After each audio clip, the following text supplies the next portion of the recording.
Here we are in the beginning of Chapter 17, Electrical Energy and Capacitance. In this chapter, we're going to learn a lot of things. We're going to learn about potential energy associated with charges and fields. We're going to learn about this little topic called potential difference. We're going to learn about capacitors. And we're going to prepare ourselves to learn about what makes circuits go, because that's our end goal with this electricity, is to talk about circuits. And this is a lot of the background information on how circuits work. So without further ado, let's get going. Prepare to take some good notes here. There's a lot of information to go over. This will probably be a two-parter. So, if there's a uniform flow of the river, does Bob have to paddle equally hard no matter where he is in the river? Well, the answer to this question you should come up with in your head should be yes. He has to go the same hard. He has to paddle just as hard no matter where he is in the river. Does it take energy for him to be displaced in the river? Yes, it does. Of course, it would take energy to paddle up the river. Now let's apply that now, instead of talking about a river, to an electrical field. So here we have our electric field hockey. This is about as close to a uniform electric field as we can simulate here. You'll notice that where the hockey puck is, the arrows are, like I said, as close to uniform as I can probably make it. They're all going the same direction. Versus if I was to hit clear and just drop in 1 or 2, and then the more you kind of put in here is no longer a uniform field. So that's not what we're looking for. We want a uniform field like I had beforehand. So in talking about a uniform electric field, let's start comparing that to the potential energy of charge in that field. Let's take a look. In a uniform electric field, the potential energy changes as a charge moves from one point to another. So our electric field here is symbolized by the arrows. They are uniform. They're all pointing in the same direction. So E is our electric field, as we learned last chapter. If our charge, Q, is displaced a distance, D, we can find the change in potential energy of that charge. If it flows with the field, it is just, it's losing energy. If the charge reverses and goes against the field, so a positive charge would go with the field, a negative charge here would go against the field. If it goes against the field, it is gaining energy. Is that idea a big idea for us? It's not a huge idea, but it's just something you may come across while you're looking in the book. So here is our equation. If you changing the object's potential energy, electric, is negative QED. The negative has to do with that whole gaining and losing energy. That is not a major focus for us. So go ahead, jot that down. QED equals change in potential energy.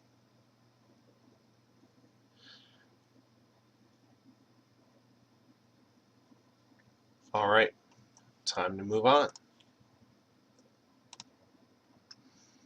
Also, we can consider changes of potential energy with pairs of charges. Think of this. You got two charged objects. They're opposite charges. If we try to push these two together, that's going to be very easy. But if we try to pull them apart, isn't it hard to do? Kind of like two magnets that are attracted to each other. There is an energy stored in those two charges by trying to pull them apart. There's energy stored there.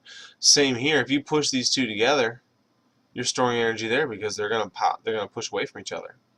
So we have an equation that will allow us to calculate potential energy between two charges right here.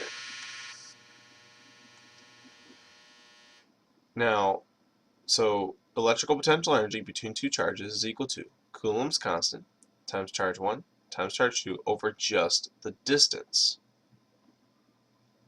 That's because, P equals QED. Well, the Q and E kind of go up here, and the D cancels out here. Trust me, it works out. When you set up a couple equations, it cancels out, leaving you this formula. So now we don't have D squared anymore. We just have D.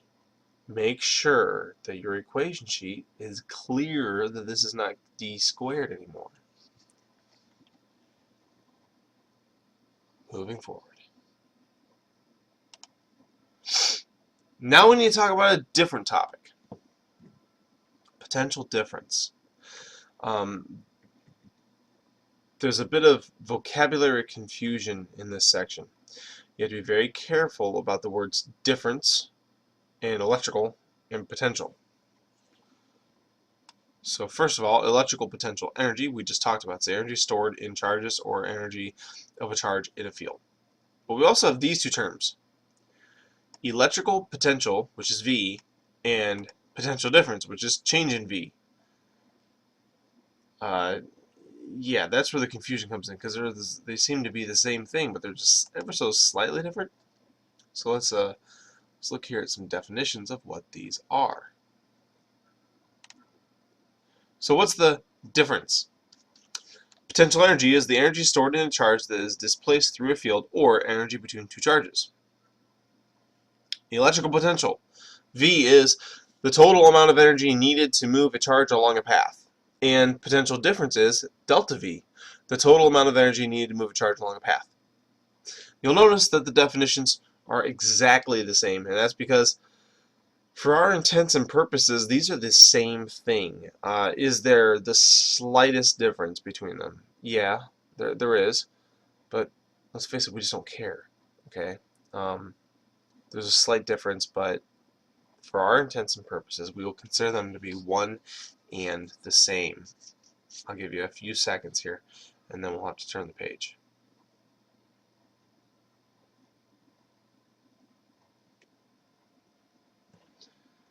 And there's one other thing that they're the same as. Potential difference, electrical potential, and voltage. They're all the same. Voltage is what we will commonly say. Voltage is measured in volts. So when you have a 9-volt battery, a 12-volt battery, it's measured in volts. Volts are joules per coulomb. And a little asterisk, not that you'll be tested on this, but named after Alessandro Giuseppe Antonio Anastasio Volta. You think your name might not be good. An Italian physicist who, of all things, invented the battery. So that's kind of a cool discovery. So they're all the same. Here's the big thing here. They're all the same, and volts is joules per coulomb. So let's make some comparisons here. Electrical terms to the city water system. So in a city water system, you have a pump house that they pump the water from the water source out into the city. You got some pipe, and you got pressure. There are some other things that we can add later on to our example, but let's just work with here. So pipe, that's the easy part. If we're talking about a circuit, our pipe is equivalent to a wire. The pump house, I need to move this, is equivalent to our battery, pump house, battery, and the pressure from point to point is equivalent to, I want the bubble, the voltage. See, we can think of voltage as electrical pressure. Voltage makes electrons move in the circuit. If you do not have a voltage source, your electrons will not move. Think about, I don't know, your phone. If you're out of voltage, meaning your battery dead, your phone doesn't work. Think of a very simple flashlight. If you take the batteries out, the thing doesn't work because there's no source of voltage, no pressure to push the electrons along.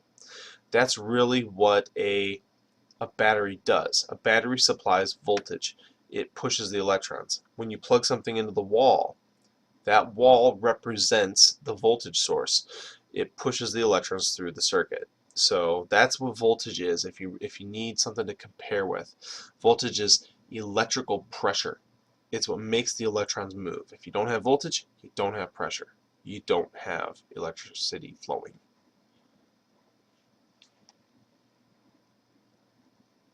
So now let's start talking about how we find voltage. Alright, so what we're going to do here is we're going to use our potential energy equation, you already have this, you don't have to jot it down, it's already there. We're going to take our electrical potential energy equation and use that to find our voltage.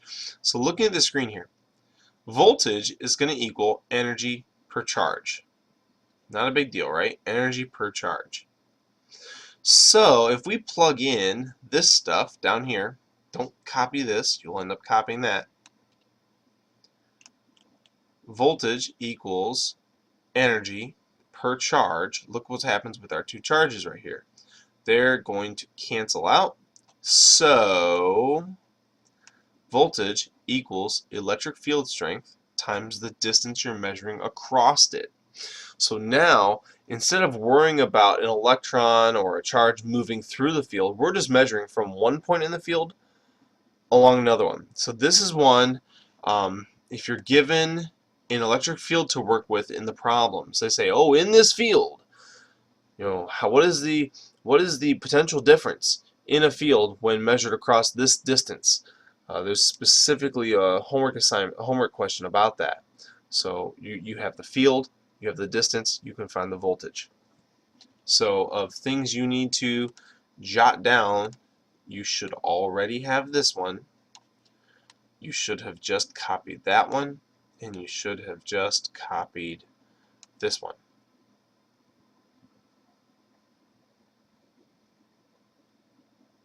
Alright, next. So now we're swap out for this equation. Same deal. Potential energy equals KQQ over D. Well, if voltage is energy per charge, let's move this one. Don't copy this one. KQQ over D over Q. Look what happens. The Q's cancel out. So we're left with this equation right here. You should have now in your equation, you should have this one. You should already have that one now. And now add this one into the equation sheet. Voltage equals Coulomb's constant times a charge for a distance. You're going to use this equation when? Use this when told that a point moves in from infinity and that the charge is given. So here's kind of how the problem is going to be set up. You're going to have a charge. Okay, they're going to say, what is the potential difference between a charge that's infinitely far away, see it's way up here, to a charge that's 1 meter away? Well, I don't know about you, but your calculator probably does not have an infinity button. Some of you will argue against that, but you do not have an infinity button. You do have buttons that can represent a real true distance given in the problem.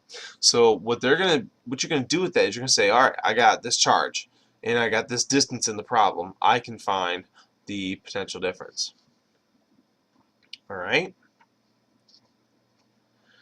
And that leads us to everyone's favorite thing, the homework assignments. Big homework assignments. I'm not there. And you're going to be working on it in class, and you're going to get it done.